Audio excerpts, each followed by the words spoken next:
All right. So, good morning. My name is Lara Farrar, and actually, it's morning here. It's quite early in the morning here. I'm in Arkansas in the United States, which is located in the South. And I am really honored to be talking with you all today concerning freelance journalism and my career as a journalist, and also sort of sharing some of my experience as a reporter and hoping that you all can sort of use this in your career as you pursue a career, hopefully in the media and in journalism. So what I'm going to talk about today is working as a freelance journalist and also how freelancing is changing in terms of the global media landscape and also with sort of new media and multimedia and what sort of career advice that I have and also how I see things changing as well. So I'm going to start by sharing a little bit of my experience. Hopefully you all can see this PowerPoint. Let me see if I can get this to change screens there. There we go. So I have this quote on the second slide here. Journalism will kill you, but it will keep you alive while you're at it. That's from Horace Greeley, who was an American newspaper editor. He founded a few newspapers in the United States. I like that quote because I believe that journalism is a career that people have to be engaged with who are truly passionate about journalism. And it's not necessarily something that you do because you want to become a millionaire or because you have any sort of, I don't know, career ambitions other than you absolutely have to be totally passionate about being a journalist. And so I wanted to first start off by telling you all a little bit about my career and how I got started as a reporter and also why I chose to be a freelance journalist. So I grew up in the American South in Arkansas, which is where I am now. And from a very early age, I knew that I wanted to be a journalist. And so I started my first career, my first move in journalism was working for for my high school newspaper, actually. And from there, I majored in journalism and I went to Boston University and worked at the college newspaper and also had my own radio show as well. And then took advantage of a lot of internship opportunities that I had while I was studying journalism at Boston University. So one of my very first internships was I worked for CNN. I worked for CNN in Boston, working in a very small bureau, and I basically helped them do anything from setting up shoots to carrying cameras to arranging interviews to putting people on air for live broadcasts out of their different bureaus around the United States. And then I also worked for a local national public radio station called WBUR in Boston for a program called Here and Now, which is a nationally syndicated show.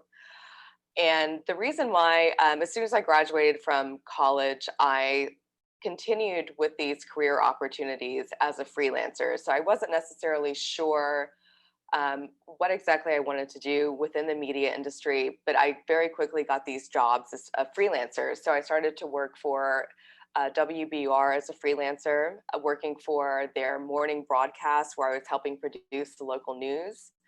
And then I also was working for CNN where I would go into their bureau around 9 or 10 o'clock at night and I would help put guests on air for their for their TV programming at night. And I just started to kind of put together a career where I had different news organizations and different media outlets asking me to do different things for them. And I realized that I enjoyed this because I was able to learn. I was working for CNN, and so I was learning the TV side of things. And then I was working for WBUR, so I was learning the radio side of things. And so this was all in Boston. And Boston, Massachusetts, where I went to school.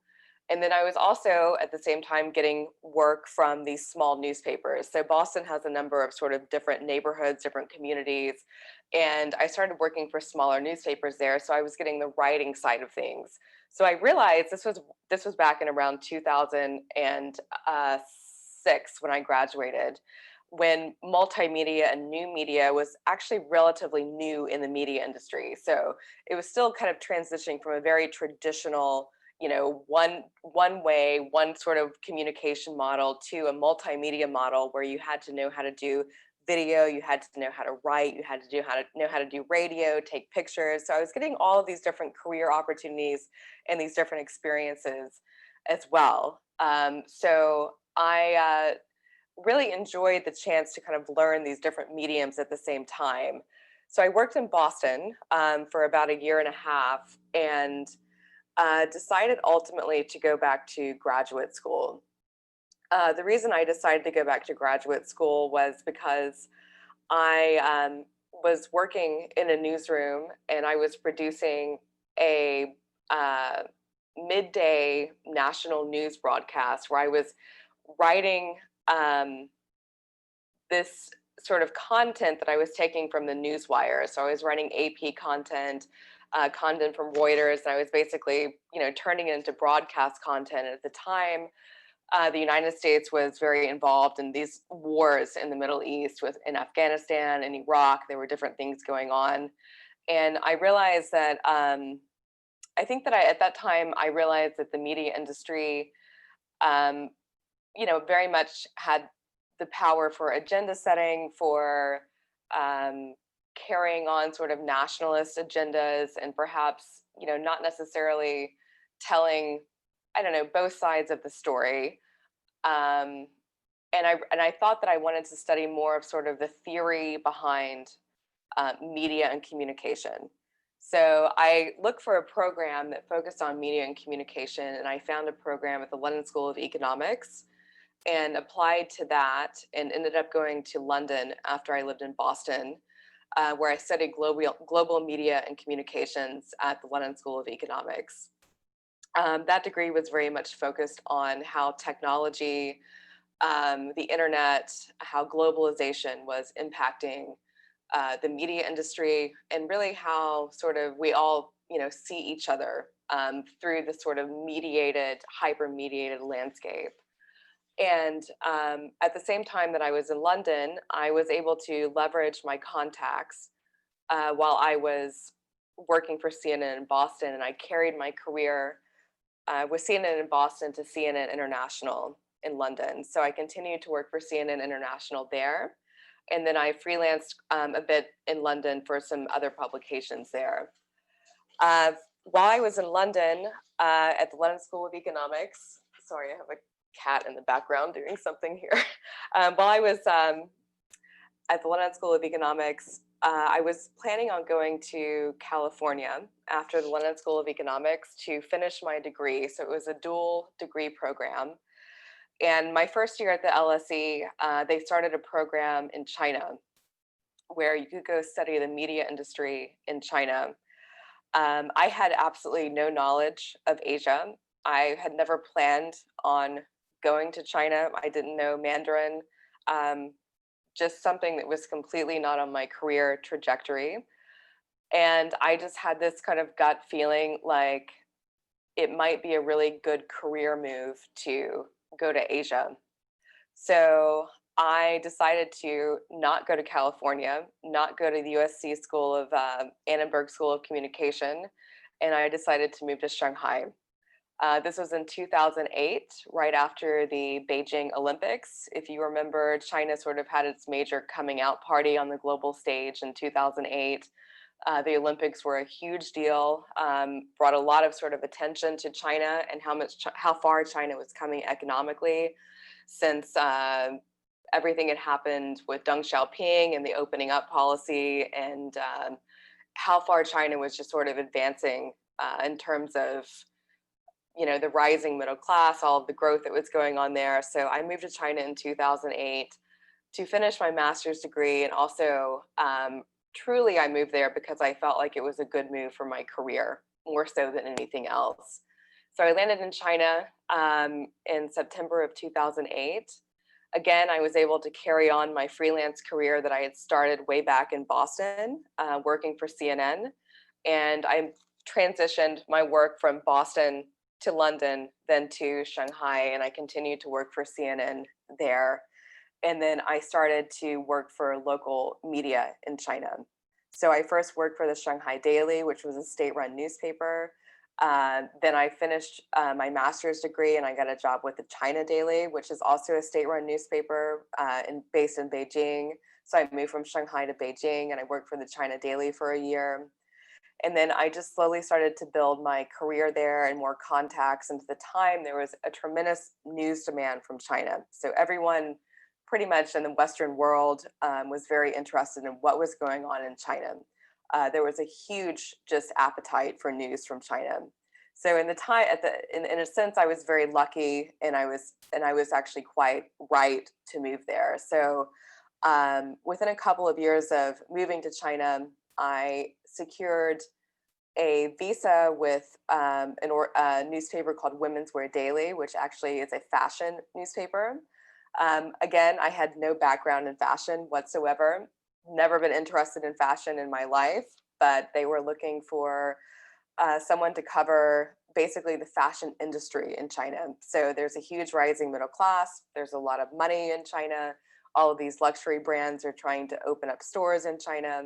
And I was covering the fashion business in China. So I was able to secure a journalist visa, which is highly coveted there. And basically, I legitimized myself as a reporter, and the work just kept on coming. So I was very lucky in that sense.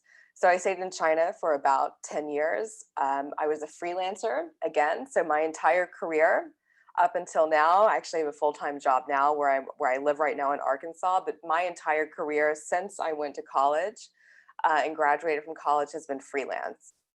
So I built everything as my own business and have been able to basically, fortunately, survive as a freelance journalist, which is not necessarily easy to do. So I wanted to sort of share a little bit of my background, which that's kind of everything in a nutshell, and talk to you all about sort of why freelance journalism. See, oh yeah, that's my Chinese press card. So that was one of my first press cards in China when I was official with the Chinese government there. So I wanted to talk a little bit. Let me see if I can get this to work. One second. There we go.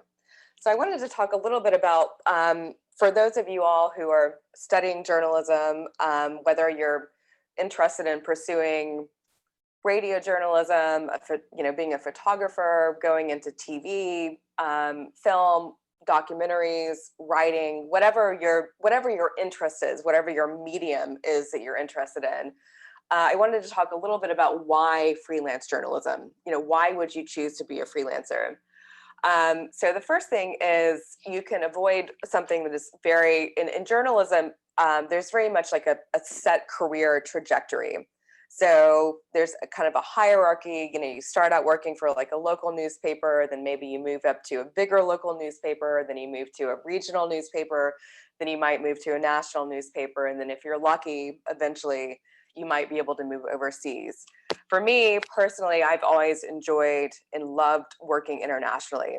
I was in Kenya in January, right before the coronavirus hit, and I went to Kenya because I was very interested in trying to move there and work as a freelance reporter in Kenya and covering East Africa. So it's very difficult if you start from sort of the ground floor of journalism to eventually become a foreign correspondent or to work overseas. It can take years and years and years to reach that point where you're going to work for a news agency where they're going to say, hey, we want you to go to Nairobi, or we want you to go to New Delhi, or we want you to go to Mexico City. So I saw being a freelance journalist, and I saw moving to China from Boston to London to China as an opportunity to sort of skip ahead, go in from another angle into my profession, into the industry, where I could sort of stand out and not have to wait years and years and years to basically pursue my dream as being a foreign correspondent.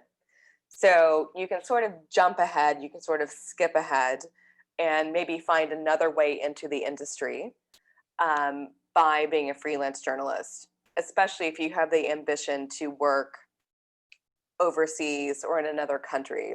Because honestly, the truth is that a lot of times it can take an entire career to reach that point.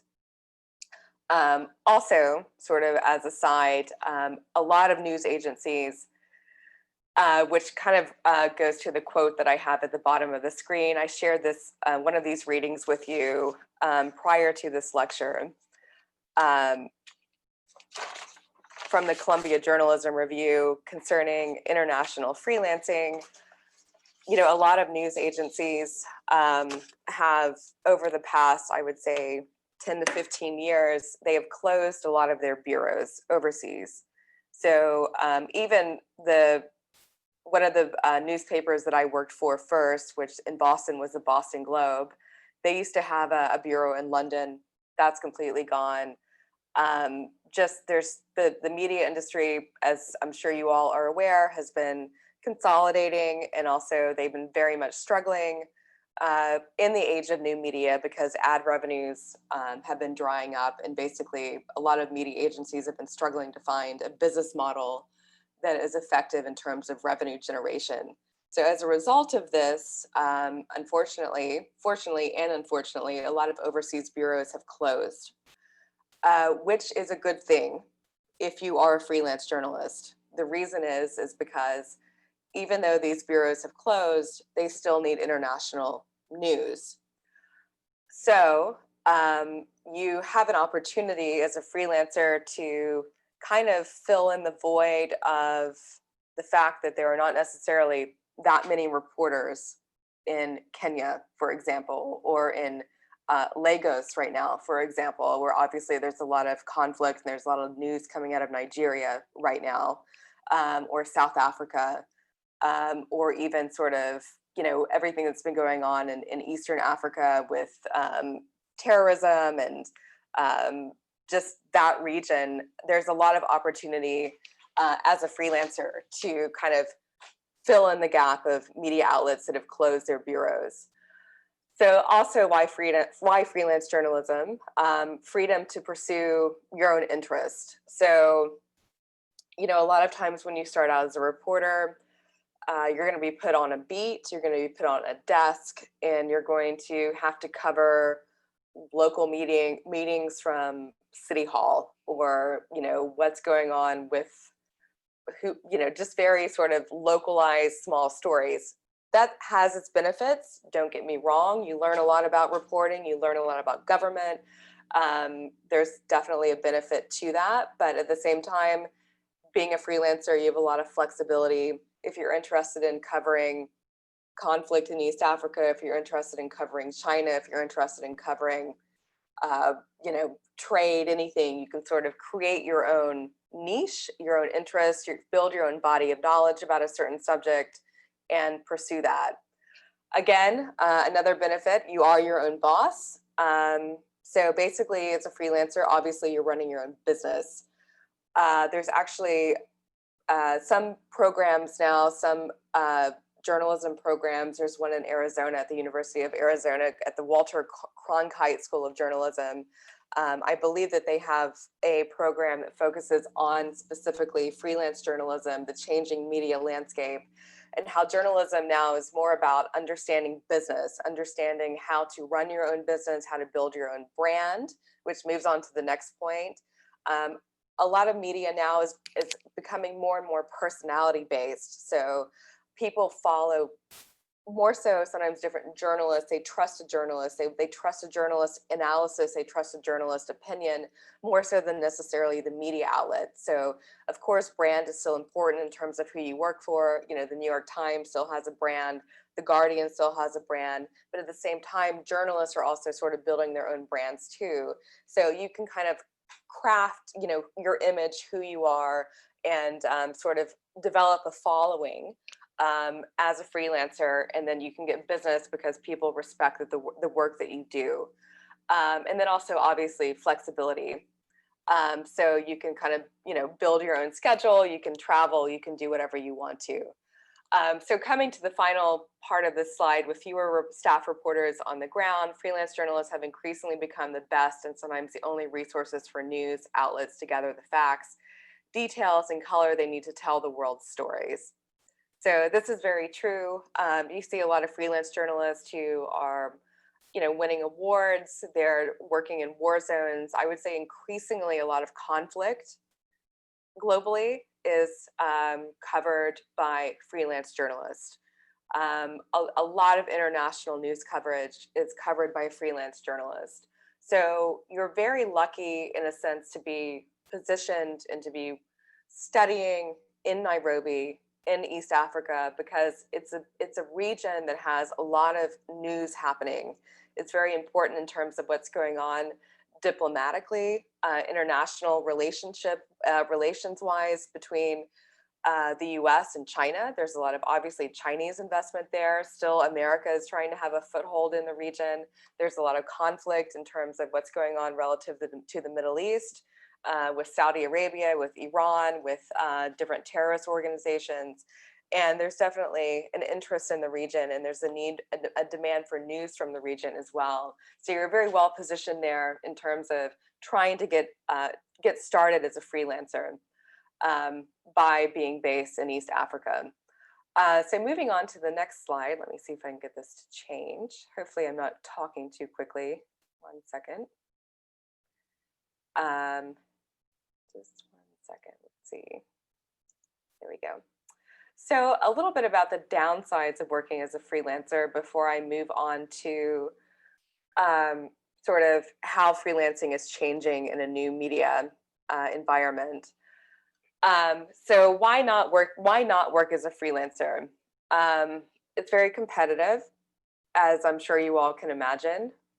Journalism in and of itself is very competitive.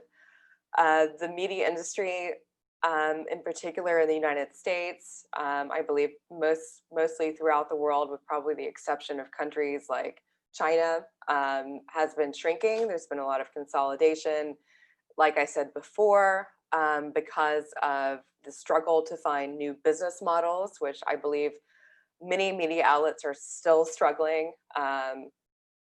2020, I graduated from school in 2006. Right when the internet was becoming a thing, right when media outlets were starting to say, oh my God, we have to pay attention to having an online presence. 15 years later, I would say that it's still very, very difficult and very much sort of an endeavor to try to figure out a business model that works, where people can find, where media outlets can find a way to make money. So as a result of that, there are a lot of journalists who are going for the same jobs. They're competing, to get their byline, their story in with a certain media organization. So it's very competitive. Like I said, that's sort of moving on to the next point, money, shrinking budgets. I believe that it's becoming more and more difficult to make a living wage as a freelance journalist, basically to be able to afford to live as a freelance journalist. I will tell you that one of the reasons why I ultimately left China was because most of the media outlets that I worked for, especially the big three who I work for, and I will not name any names, over 8 years, 9 years of being in China, every single media outlet that I worked for cut my rates. So I went from making a certain amount of money, and then they would cut my rates. So ultimately, at the end of the day, I realized that there was an advantage to being in China. I enjoyed being there, but obviously part of being there was that I was making money. Who doesn't want to make money, right? And then at the end of the day, my freelance rates were cut, and I decided that ultimately it was not worth living there anymore because the financial gain was no longer worth it. Another major issue with freelancing, especially as I'm sure you all are aware, is that the world is not necessarily very hospitable to journalists anymore. Things, I believe, around the world, if you look at different organizations that track journalism and journalists, sort of the dangers that journalists face globally, I believe it's getting worse and not better. So it's very dangerous in many instances. I shared with some of you all, if you all received it, an article from the Open Society Foundations regarding freelance journalism and the sort of dangers of being a freelance journalist. When I was in Kenya at the beginning of this year, I met with a number of reporters there, and I learned that there was a journalist who was covering conflict in the region. He was a freelancer. I don't know the exact details. I tried to find it before this lecture, but there was someone who was covering a conflict in the region. And to try to get a better story, this journalist basically pushed further and farther and farther into the conflict zone to try to beat other media outlets, and ended up losing his life because basically he got too close to the conflict. I'm not exactly sure what happened. So the issue with being a freelancer is you really are kind of on your own. I mean, you are trying to get a story, you're trying to sell a story. A lot of the stories that sell are coming from regions in the world where there is conflict, where there is danger, where there is whatever is going on. And you have to sort of mitigate that risk and deal with it alone. So it's a very, I believe it's becoming a very dangerous industry. Certainly, you know, there is excitement. A lot of journalists have gotten their start being a war correspondent, going to conflict zones. But I think sort of the demand and the competition to get the story is so intense now that a lot of journalists really put themselves at risk, in particular freelance journalists, and you don't have the backing of a media organization, or you know, if you get into trouble, what is going to happen? Who's going to help you? Who's going to make sure that you get out of there safely? That's really not there for freelancers most of the time. So I think that's probably one of the biggest things that I would say, even for myself. For example, when I was considering moving to Kenya, a lot of that was put on hold because of COVID-19 and the coronavirus. But a lot of the things that I was considering when moving to East Africa is I don't have any experience covering conflict. I don't know what I would do if I got into trouble. There was one reporter in Kenya, I forget who she works for, and I'm not sure if she was a staff reporter or not for a media organization. But for example, she was flying in the region, and there was a plane crash, and she got very hurt, and still, I believe, is recovering from that. So, you know, it's something to always consider, and also, you know, just sort of what would happen in terms of how can you get out of a situation where there may not necessarily be someone backing you and helping you to navigate something that is very difficult. Freelancing takes a lot of self-discipline. Again, you're running your own business. There have been times where I've been working for 3 to 4 different companies, media organizations at the same time. You can have intense deadlines. You have to basically run your own ship, and don't necessarily have it in you to stay on deadline, to stay on task, to work from home. Then freelancing might not necessarily be for you. You know, if you kind of need that 9 to 5 job, if you want to work for a company, just sort of knowing your own personality and whether it fits with you to be a freelancer. The other thing with freelancing is you're constantly working to sell your next story. So there's advantages to working as a staff reporter, you know, to being with an organization. A lot of times, you know, my daily life now is I work for a newspaper, I get assignments. Obviously, I think of story ideas, but as a freelancer, I'm constantly having to pitch stories to different media organizations. So you're working on one story, but you're always thinking about your next story because you're also thinking about your next paycheck as well. So you have to be very organized, you have to be very proactive, and you've got to sort of constantly have ideas that you're trying to sell. So that can be quite stressful, especially because you might have 10 ideas that you think are great, but an editor at the New York Times might think that one of those ideas is great. So you kind of have to get used to the fact that your ideas, you're constantly having to sell yourself and sell your ideas. So that's something to take into consideration. Another thing is working, for example, working in China. I spoke some Mandarin, but I was not terribly fluent.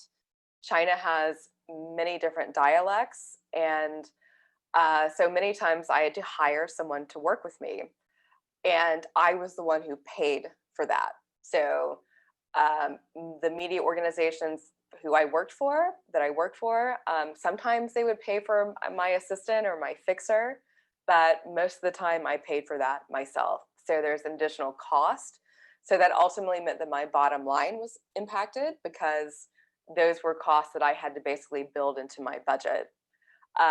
Similar to my point earlier regarding pitching, there's a lot of rejection in freelancing. So you kind of have to get used to the fact that someone might think that you have, kind of a great idea, but they don't necessarily love it, and you have to come up with another idea. So not getting discouraged, sort of being your own personal cheerleader, and and being strong enough to kind of keep going, having a lot of persistence, and getting used to the fact that you might have a lot of ideas that are turned down. And then finally, burnout. So I'm coming to you as being a freelance journalist for 15 years. So like I said, as soon as I got out of college, I was working as a freelancer. At one point in time, I think I was working for 4 or 5 different media organizations at the same time. That included NPR, that included CNN, that included the Boston Globe, and that included a couple of local newspapers in Boston. There were some days that I had almost no sleep. I remember soon after I graduated from college, I remember calling my mother crying. I was so exhausted. It's a very intense career. Journalism in and of itself is very intense. It takes a certain personality, I think, to stick out journalism. But as a freelancer, I believe it's harder because of the fact that you have to work so hard and you're constantly having to sell your next story. So it can be very exhausting. So these are sort of, I'm not trying to discourage you, but these are realistic reasons, in terms of, knowing yourself and trying to figure out what you want to do with your career. It's definitely, can be very, very trying and very exhausting. So moving on, as I pulled from the article that I shared with you all a few days before from the Open Society Foundation's Make No Mistake, international coverage of conflicts nowadays simply relies on freelancers. The work they do is often dangerous by nature. They cut through highly sensitive stories, which in many countries could lead them to being in prison, kidnapped, or even murdered. So I believe, like I said, that this is very true. You very well may make a name for yourself by covering conflict. Speaking to journalists in Kenya, like I said, when I was there earlier this year, I met with 5 or 6 journalists, and a lot of them had built their career on basically covering conflict in the region. So they had gone to Somalia, they had gone to different countries where there are different conflicts going on. And they had a lot of business, don't get me wrong. They were constantly being contacted by European news agencies, American news agencies, wanting their sort of coverage in the region. But at the same time, there's a lot of risk involved. I believe even more so, possibly being from Kenya or possibly being from East Africa, just doing some sort of cursory research, it looks like journalists get arrested there a lot. There's definitely a lot of issues with protection of journalists, with persecution of journalists. So it's always something to take into account, sort of who is going to protect you, who's going to get you out of a situation, that might be dangerous. Um, for example, in particular, when I was in China, I went out to Western China, and was not necessarily there covering a story specifically, but I went to Xinjiang. If you all are familiar with what's going on in Xinjiang in Western China, there's been massive persecution of Uyghurs, which is a minority group in China. They're Muslim. There's been a lot of evidence of Uyghurs being basically put in something akin to sort of camps or prisons and all kinds of re-education. I went out to Xinjiang a few times by myself. I went there to visit a friend, and the Chinese government was very much heavily following us. They were very aware that I was there, and I wasn't sure. I was somewhat even afraid to report there because I wasn't sure necessarily what I would do if I got in trouble or my friend got in trouble. And at some points in time, we were actually hiding from the police. We were constantly being followed. The issue was that this happens to all journalists most of the time who go to Xinjiang.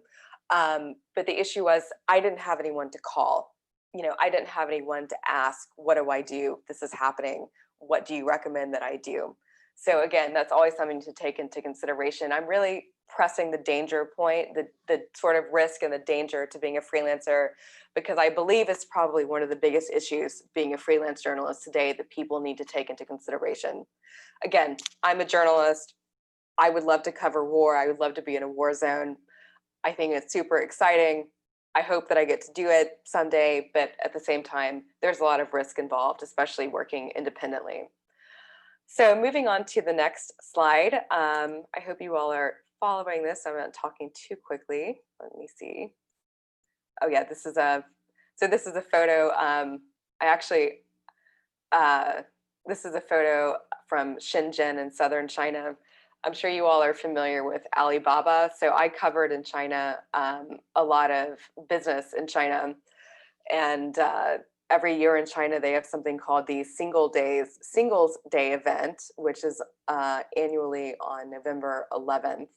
So it's sort of like this massive online sale. I know that Alibaba has a foothold and a presence in Africa as well. So this is just a photograph from Alibaba's Singles Day event. And you can see sort of their huge screen in the background where they're doing all of these different transactions and sales across China. So anyway, I thought I would share that. I have a friend actually here from Nairobi, from Kenya, who was doing research about Alibaba and their presence in Africa and how they're sort of doing trade and doing business in Africa. So concerning freelancing, sort of generally applies to being a journalist, but also in particular, so it's a little bit about sort of being a journalist generally, whether you want to be freelance or whether or not you want to work for a media organization.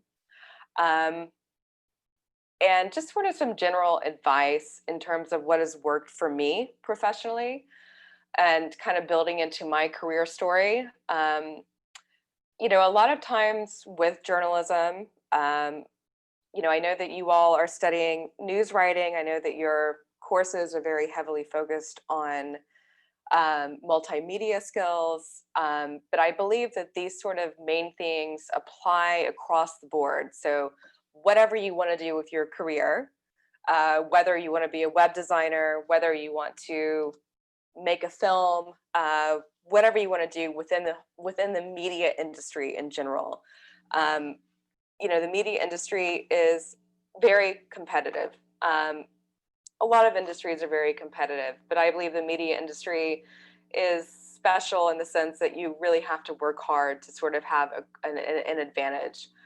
I will say that talent still wins. There's no sort of magic bullet to succeeding in the media industry. You might think that you know everything about Facebook or Twitter. There's a lot of sort of hot topics in the media industry. You know, certainly social media is huge. Um, Journalism degrees have changed a lot, even from when I was in journalism school. There are now courses that focus specifically on social media, specifically on sort of digital journalism. Of course, that's very useful, but I'm also come from a very traditional media background where I didn't have those courses when I was in college. So I still have found in my career that having the fundamental skills in journalism still matters. You still need to know what a story is. You still need to know how to write. You still need to know how to pitch.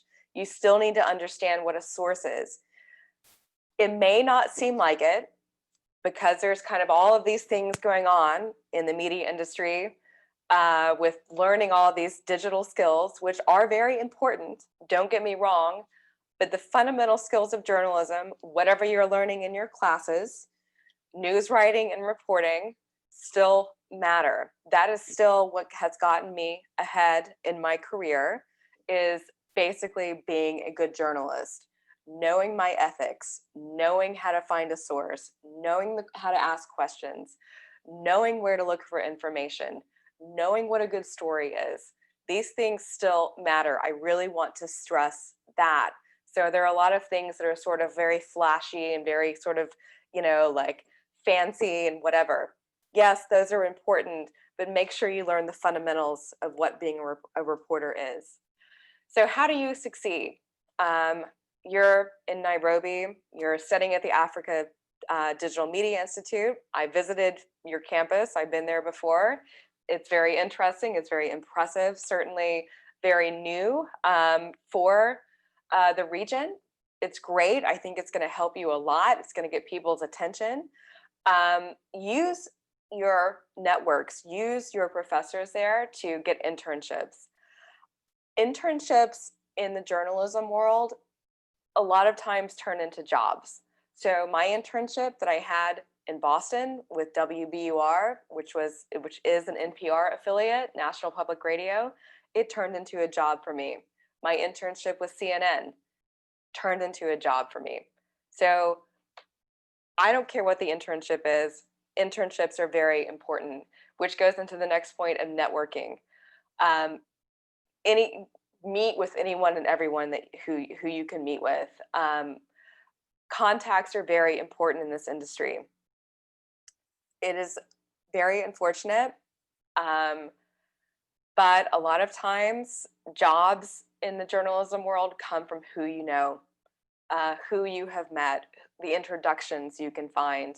So whoever will give you time, whoever will meet with you for coffee, doesn't matter. Start networking now. Start trying to meet with journalists, even if you just want to learn about, you know, what they're doing, whatever. Start making connections. Very important. So one of the first stories that I did when I think I was 22 or 23, one of my first stories was for the New York Times. I was able to make that connection with the New York Times because a producer at WBUR, his wife was a stringer for the New York Times, not a full-time reporter, a stringer. She made a connection for me to an editor at the New York Times. I started being a stringer for the New York Times.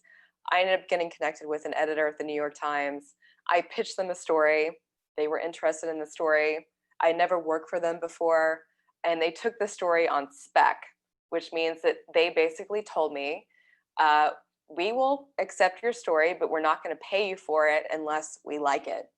So again, just be willing to sort of do anything, meet anyone, whatever it takes as a reporter. Again, that kind of goes into the next point of persistence.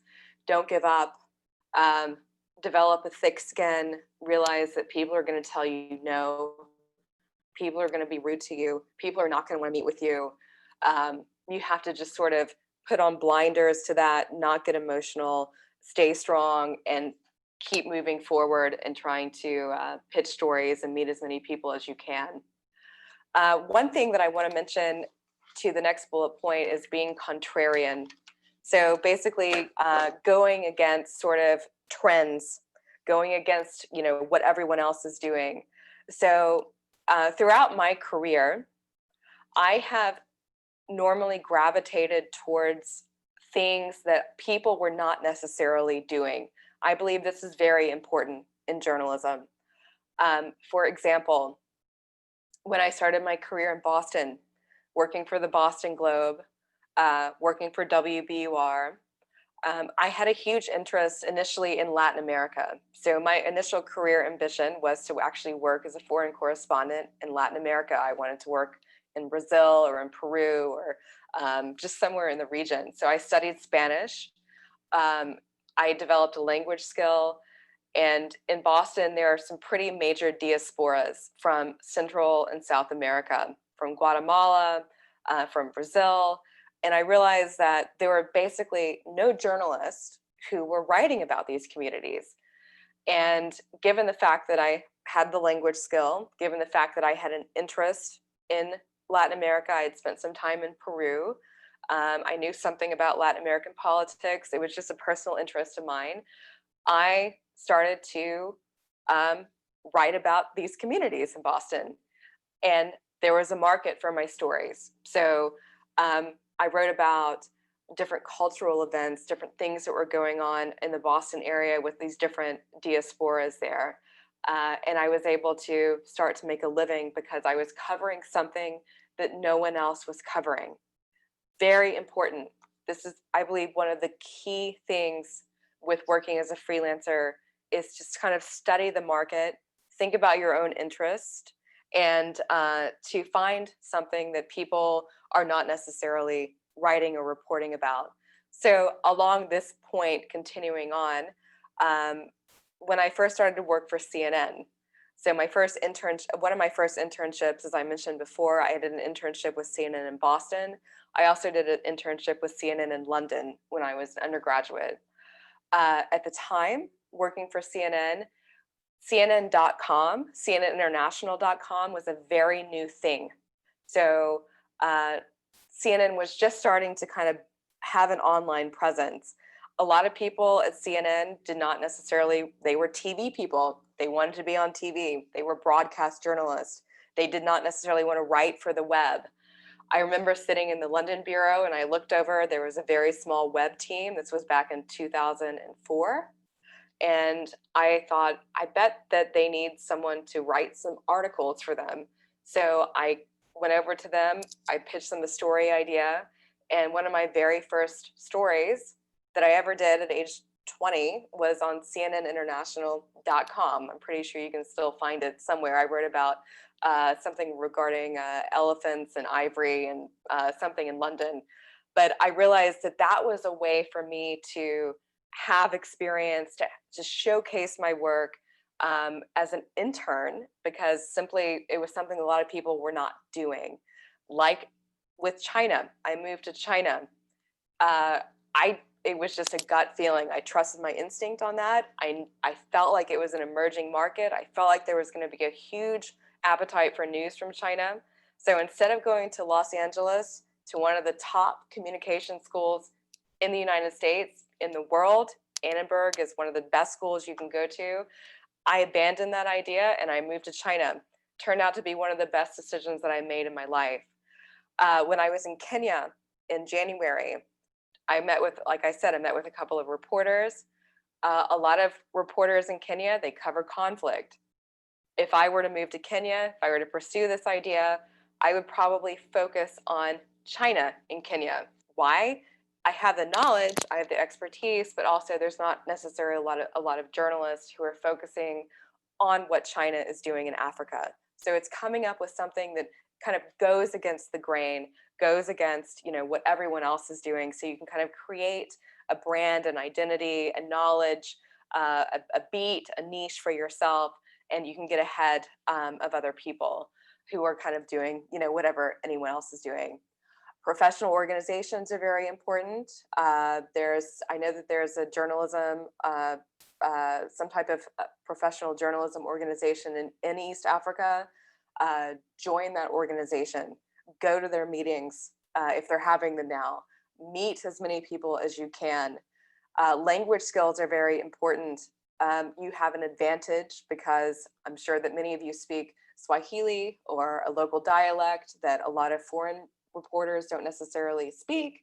So I believe a lot of journalists don't necessarily focus enough on language. So I studied Spanish in college. I speak some Mandarin Chinese. That always is a way to get ahead as a freelancer or as a journalist in general. It's a skill that a lot of people don't necessarily have. Multimedia skills, you all are obviously learning this. So this kind of goes into the topic of working in a new media landscape. I covered a story 2 weeks ago where I wrote an article, I shot video, and I took photographs. I did all three things for one story. It is very true. It is no joke that you need to have these skills. So you're in the right place with your education, being able to take photographs, being able to take video, knowing how to edit, knowing how to sort of make a package of news is very important, especially in this day and age, so that you can sort of sell yourself on many different levels. There was a time when I was working in China, for example, where CNN wanted me to do a video, and I had not done video in a while. I studied broadcast journalism. I knew how to, edit and do video, but I basically had to go out and shoot a video. And luckily, I had that skill set. So being very versatile, don't necessarily have to be, the best documentary maker or the best this or that, but having those basic multimedia skills are very important. Writing is very important. A lot of people in this world do not know how to write. They are not strong writers. So you may not necessarily like your news writing class, but believe me, it's very, very important. Being able to write a pitch, being able to, understand how to write a news article is still very important. Yes, things are more visual now. Video is very important, but still writing is very important. The next point, willingness to work for free or to volunteer. I know that this is not necessarily what you want to hear. And I still think that, a lot of people sort of feel like, they can jump into the industry and get a job and whatnot. But the truth of the matter is that journalism is very much sort of putting in your time. So even though there are advantages to being a freelancer, like I said, my first article that I wrote for the New York Times, I wasn't even sure they were going to pay me for it. Luckily, they liked it, which was great. I did get paid for it, but I was willing to do that article for free because it was worth it for me, for my career, to do it for free. So find someone, find a journalist in Nairobi, find someone who maybe, if you speak a language, if there's a foreign correspondent there who needs help, volunteer to shadow them, volunteer to follow them and help them with translation, to help them with their stories. Because the fact is you're going to create an important connection with someone and you're going to learn at the same time. So understand that this industry is still very much about how much time you have put in, what you have done, who you know, and that, you have to basically work for it. So anyone who is willing to let you work with them, any organization, especially as you're starting out, just be open to anything. I really want to stress that. It will pay off. You might take 6 months to a year, but be willing to put in the time as someone who can, volunteer to help or assist with someone. Sure, we all deserve to be paid and we all deserve to make money, but really the connections that you make in this industry are so important. I would say being talented is one thing, but the connections are super important as a freelancer because they're going to make the introductions that you need to get your foot in the door. There are news editors, and I've worked obviously on the inside of different media organizations. And a lot of times the jobs that are available, the connections that you make, the stories that you sell are because someone made an introduction for you to an editor. So it's so important to network constantly and to be willing to kind of put in time to learn and to make those connections. Find a mentor within the Africa Digital Media Institute, within a local media organization in Kenya, with a foreign correspondent, with anyone you can find. If you can find someone who believes in you, who is willing to listen to you, to guide you, I believe that's also very important. And then sort of the final point is shadowing reporters and other professionals. Anyone who will let you tag along with them for a day or two, or for a month or whatever, if you can help them, you're also going to be learning. And basically it's a free education, and you also make a very valuable connection. Let's see, moving on. So finally, I know we're sort of running long here. I hope you all are following me. I wanted to touch upon sort of breaking into the industry. How can you survive as a freelance journalist? Where can you look for work? How can you make money? So I started out, like I said, working in Boston. I worked for a number of smaller newspapers. You may not necessarily get paid a lot of money, but at the same time, you can start to develop a portfolio. You can kind of learn how to, write, not necessarily in a super stressful environment. So, small newspapers, they need content, they need reporters. You can start to build a portfolio. So if there's like I'm not sure that all of the newspapers that are in Nairobi or in Kenya, if there's any sort of paper that, will allow you to write an article for them, even if you're not necessarily getting paid, start working as soon as you can. Start writing, start creating content. You are only as good as your last story. That is sort of a line that someone told me in the media industry once is, what was the last story you did? No one necessarily cares anything else. They don't necessarily want to see, they don't care if you have an A+ in all of your classes. They don't necessarily care where you went to school. They want to know what you're working on. What did you do last? What stories are you working on? So if you can find any sort of publication, no matter how big or small, to start writing, to start developing content, definitely do it.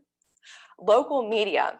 Why I've included this is if you are interested in reporting or working in another country, a very good way to break into another country is to look for local media organizations.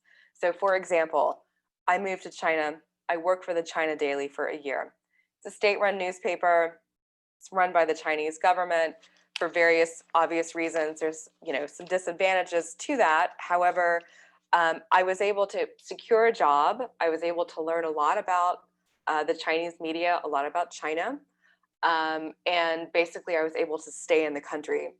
So, for example, at some point in my career, I was looking to go to Myanmar, to move to Burma, which is now Myanmar. There were job openings with some local Burmese newspapers there, not necessarily being a journalist, but they needed someone to edit. They needed someone to sort of help their local reporters, train their local reporters. So sometimes looking at sort of local media organizations, seeing if they have any job openings, that's a very good way to transition to another country. Even if you have to move and work as a teacher for a while, just sort of to find a job, to get your foot on the ground.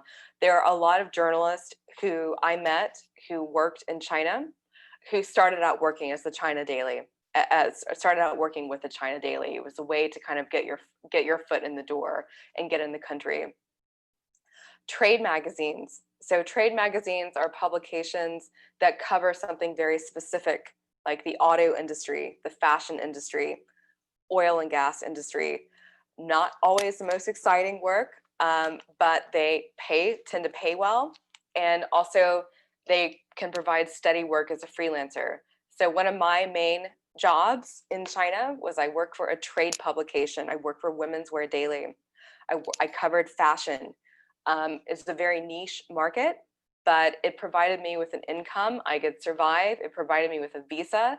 So if you have some sort of expertise you can develop, if you can sort of explore trade publications, if you like to write, this is more on the writing side, not necessarily on the multimedia side, then that's a way to sort of find money, to earn a living, to get something more sustainable.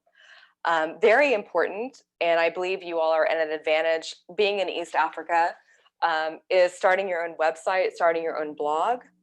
start writing about what's going on around you. If you can't find somewhere to place your articles, if you're having a difficult time placing your photographs, your videos, your content, then start your own channel, start your own website. Have nice content, curated content. Yes, there are a lot of blogs out there. Yes, blogs can be sort of annoying and whatever, but if you do it right and you kind of write about things that are interesting or not being covered in the region, you can develop your own portfolio by starting your own website. Always have your own website, something you can where you can showcase your work, and you can start, sort of publishing your own content. NGOs are a very good way to find work. So I have a friend who works for the New York Times now, who is one of their video editors. We worked together in China at the China Daily. And then he later went on to work for a number of nonprofit organizations in China, producing video content for them. There's sometimes a lot of freelance opportunities. Of course, right now with the coronavirus and COVID, budgets are very sort of thin at the moment, but hopefully things will change. But a lot of times nonprofits are always looking for someone to produce content for them. So there are a lot of nonprofits in Africa, as I'm sure you are well aware. There's a lot of organizations working there. Don't rule them out, network with them and see, hey, maybe they need some marketing content, maybe they need some material, something, produced for them. So that's another way to make money, to showcase your work, and to get experience. And finally, as I was sort of talking about with the first point, nothing is too small or insignificant. The goal is to start creating a portfolio. It doesn't matter what you're doing, doesn't matter who you're writing for, who you're shooting for, just start creating content. Start having a portfolio to showcase, to show editors, to show potential employers. All of this is very important to do. So finally, let's see. Does anybody have any questions? This is a picture of Shanghai. Let's see. Oops. So that is the end of the slideshow. I produced a very short slideshow. Does anyone have any questions at all? I wanted to touch briefly upon sort of the new media landscape, what is important. News is very fast today. News is shorter than it used to be. A lot of the content, video is very important. A lot of news organizations are finding that audiences really like the visual aspect of things. So I believe that you're very well positioned with your education, with what you're studying, because of sort of the texture and the layers that are now involved with reporting. So having video is very important. Having those skills is very important. I will tell you that as much as I sort of cringe, came from a very traditional media background. Social media was not as important when I was in school and with some of the people who I worked with, very traditional newspaper people, but social media is important. So I will tell you that one job interview I had with a major media outlet in the United States, who owns this company that owns quite a few newspapers. One of the questions they asked me in my job interview was, how many Twitter followers do you have? I have like 400 Twitter followers. I don't have very many Twitter followers. Stuff like this matters. So having a Twitter account, trying to build followers, because media organizations care, you can carry those followers onto being a reader of their content as well. Is very important. So having a social media presence, understanding how to promote yourself with social media is very important. Understanding how the different platforms work, having skills on Twitter, on Facebook, on Instagram, knowing what is visually important, kind of what the different platforms entail, how to craft or curate your content for those different platforms is definitely very important in this sort of digital media landscape. Um, I think there's a lot of opportunity in freelance journalism, especially being in certain regions of the world, especially in East Africa. I think the key thing is to develop connections and to sort of develop your brand and your reputation. So a lot of being a freelance journalist, even being a journalist in general now, is marketing and selling yourself so that people know your name. Even the fact that I do not live in China anymore, I still get people who approach me wanting me to talk about China. I even got a request to be on TV on some European station a few weeks ago because that was my brand. It still is my brand. I know a lot about China. So sort of developing an expertise in something is very important. And in particular, an expertise in something that a lot of people aren't necessarily covering or thinking about. So I would encourage you to pursue this career as a freelancer. I think that it is definitely very challenging, especially as the media industry continues to undergo a lot of changes. And right now, especially with the global situation with the pandemic, a lot of media organizations are struggling even more with budgetary issues. Hopefully that will change. But sort of in the short term, it might be a little bit difficult to do.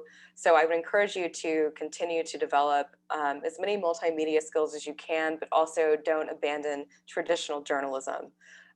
As much as people like to talk about all of these skills that you need to have and sort of the knowledge of, different sort of digital or multimedia skills, I still believe at the end of the day, having a really strong foundation in traditional sort of journalistic skills is going to get you ahead. You're going to still win if you have those skills. I think that is pretty much everything that I had to cover today. Let's see. Oh, yeah, and also another thing that I wanted to mention is also something that I necessarily did not have in my education was an emphasis on data reporting. So data journalism, don't be afraid to sort of understand numbers, understand Excel spreadsheets, understand how to use the internet for research, understand how to do data visualization, any skills that you have where you can sort of look for hard facts, understand how to do research, understand how to use different tools to find story ideas, to look for trends, to look for patterns. There's a lot of free material available online now. There are organizations like Investigative Reporters and Editors, the Freelance Investigative Reporting group. There's a lot of resources now where you can sort of learn yourself and study different things. Let's see, I think I'm getting a question. Let me figure out how to do this. Whoops, hold on. Okay, there we go. Let's see. So I got a 520. Sorry, I think I missed these questions. I hope you all are still there. I got a question. How does the payment work? Are you paid per day or how does it work? Is there a difference between international and local journalism? And do you pay for your own expenses on passports, planes, and bus fares?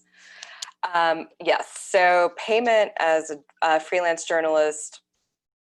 So this is a very good question. Hopefully you're still there. I think I got this question just a little while ago.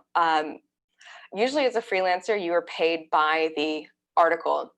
So you're not paid by the hour.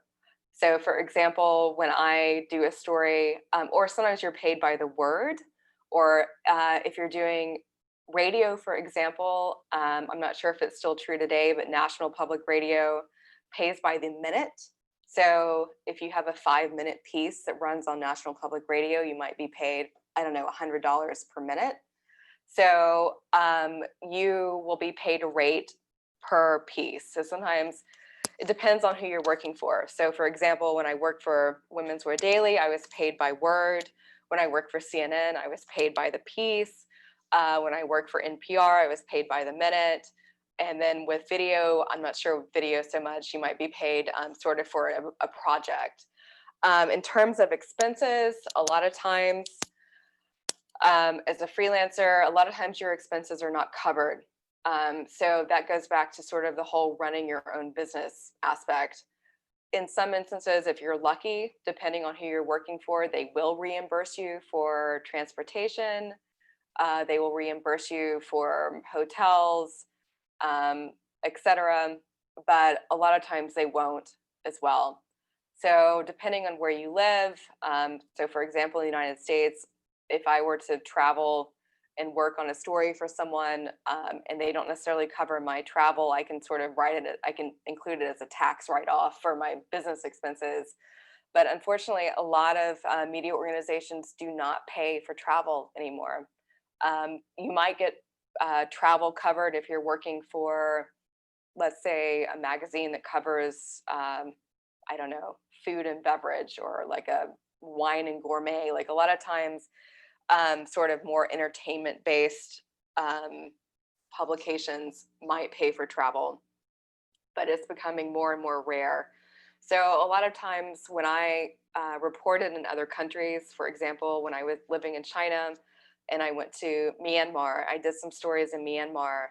I sold stories ahead of time to different media outlets when I traveled to Myanmar. And then my airfare, my hotels, basically I covered that, and I used part of the story payment myself that I earned to kind of offset my expenses. So yeah, a lot of times travel costs are not necessarily covered. And also in terms of passports, visas, whatever, it also depends. I was lucky in the fact that when I worked in China, I had 2 media organizations that sponsored my visa. They covered most of the costs, but I still had to pay some cost for that. So that is something that's very difficult. And you have to take that into account, that sometimes your expenses will not be covered, and you will have to sort of take that into account in terms of how much money you may or may not be making.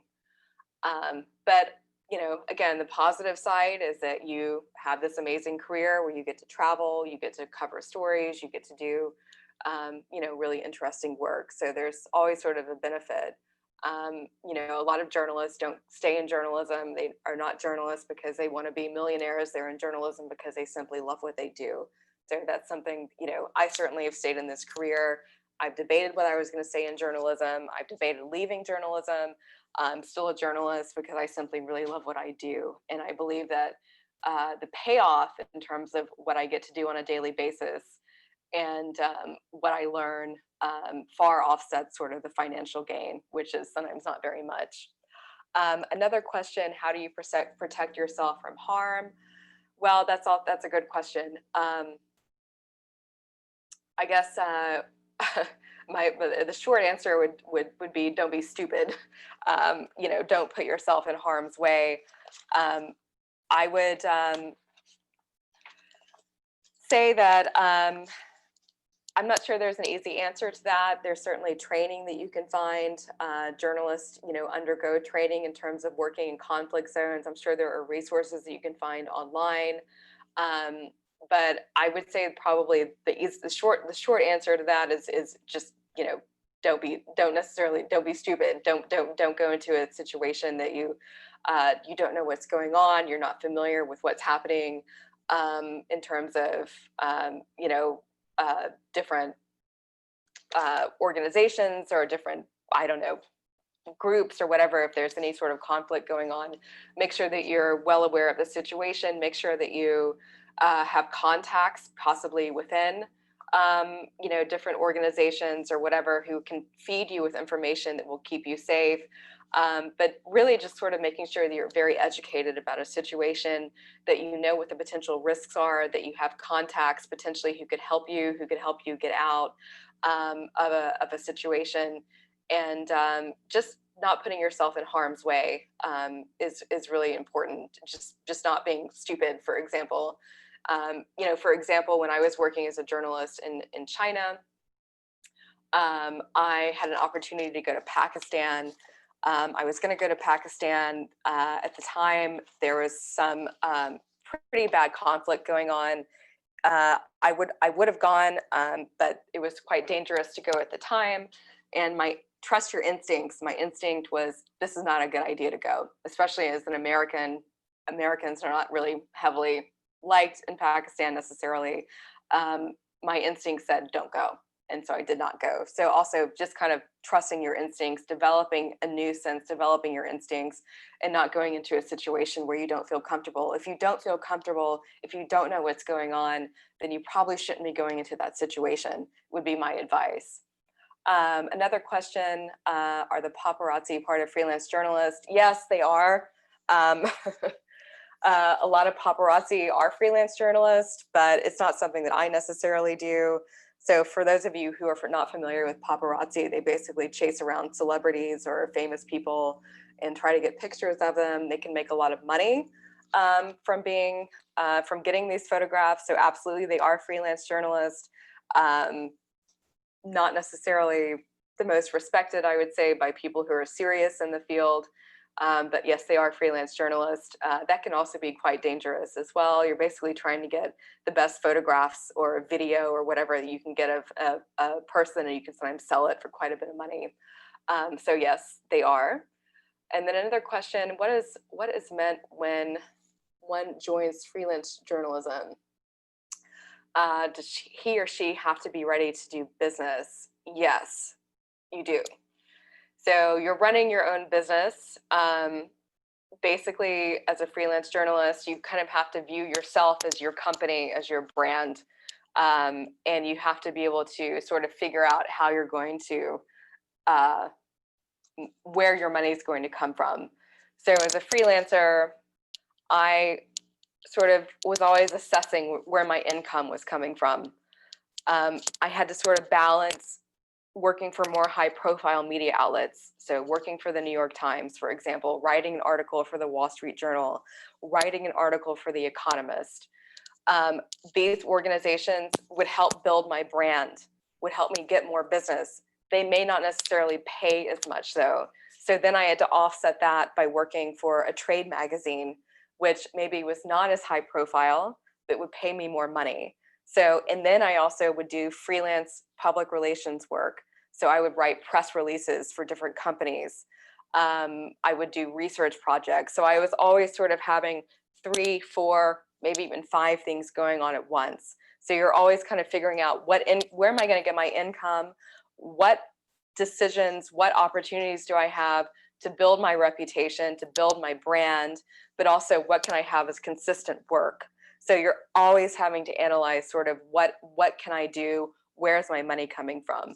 So definitely, it's 100%. You have to sort of be a business person, which is great. I mean, I really enjoy it. I enjoy running sort of my own company, being my own boss. It may not be for everyone. If you don't like doing that, if you don't, it's also can be a very lonely career. So for 15 years, I've worked out of my own home, sitting at a desk by myself. I happen to enjoy that. I like collaborating with people. I like working with other people, but freelancers work alone. You work from home. There's not necessarily a lot of, teamwork or collaboration. So you have to kind of assess whether that's part of your personality and whether that's something that you want to do. I don't know if I have anything else to add necessarily concerning freelance journalism. I sent you all, for those of you who are in, let's see, did I get another question? Whoops. Okay, a couple more questions. When there is a war,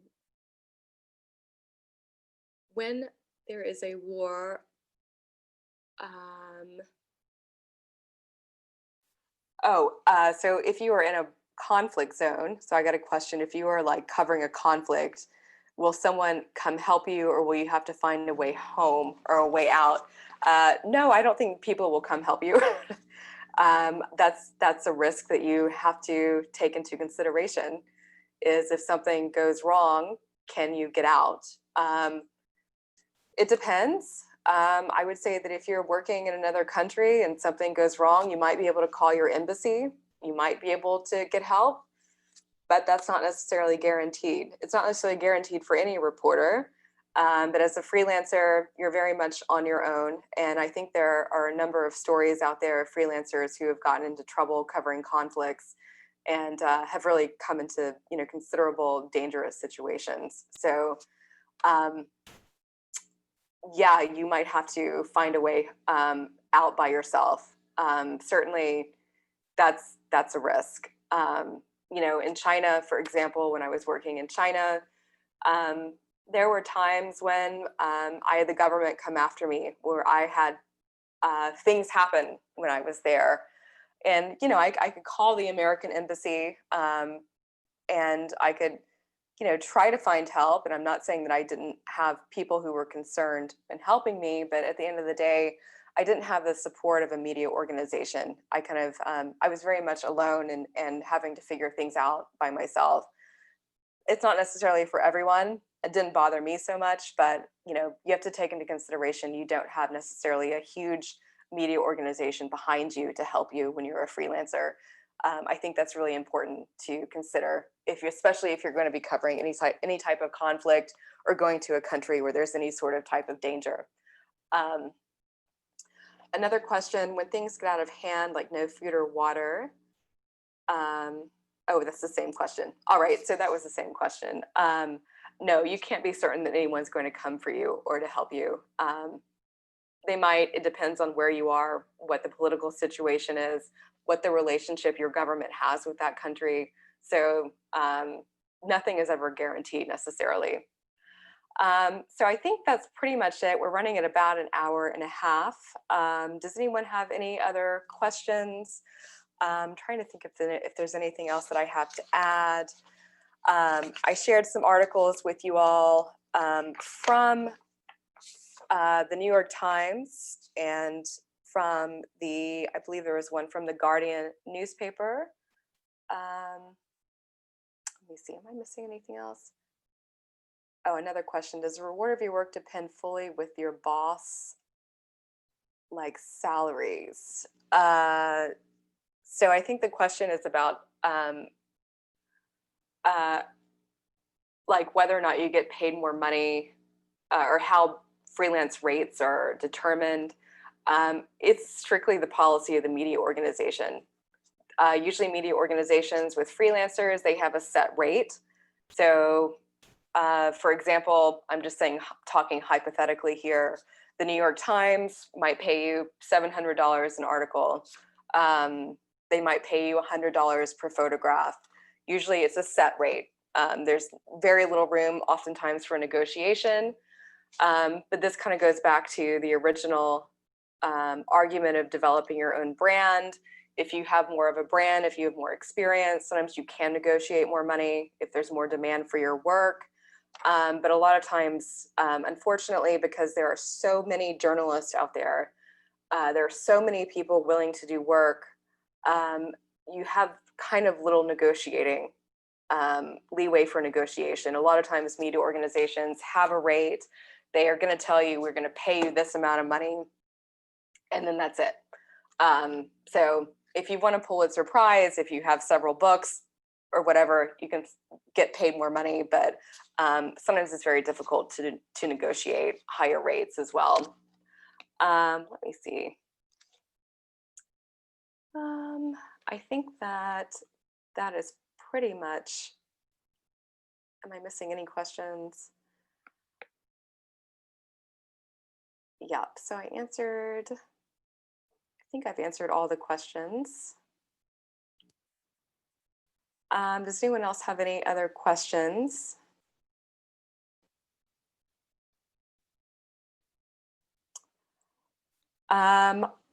In summary, for those of you who are in class, let's see, at ADMI, I shared with you all some articles, some stories that were written about Nairobi. One in particular that I shared, let me see. Let me just pull this up really quickly. Oops.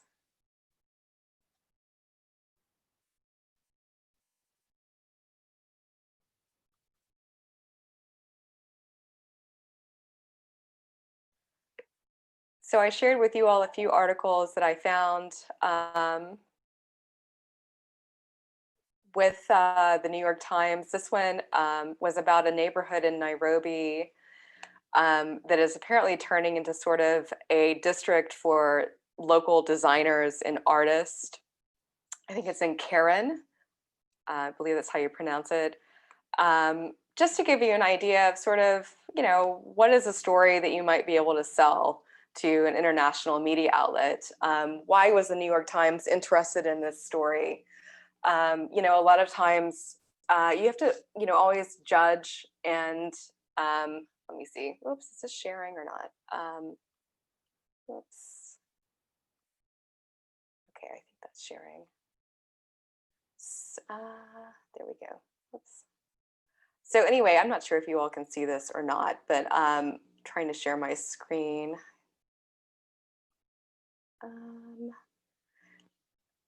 Anyways, so just very briefly, I shared an article from the New York Times. It was published on November 21st, 2019.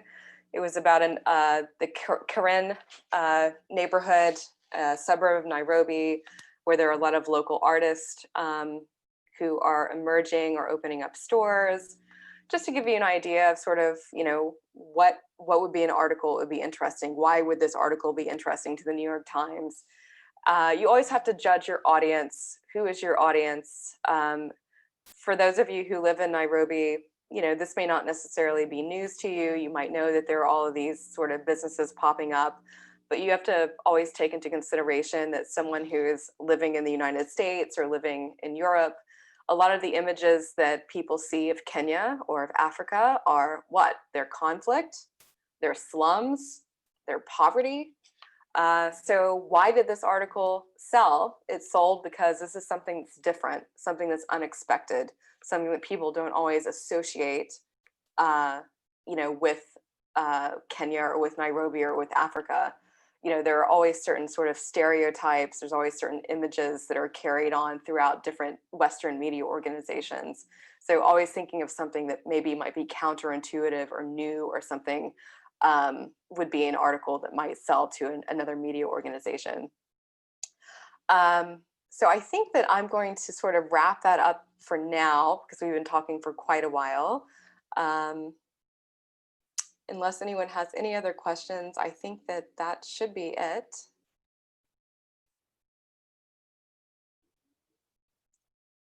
And let's see. Oops. If you all would like to contact me, I will share my email address with you all. And certainly always happy to answer any other questions that you all might have and help in any way possible. Let's see. Oops.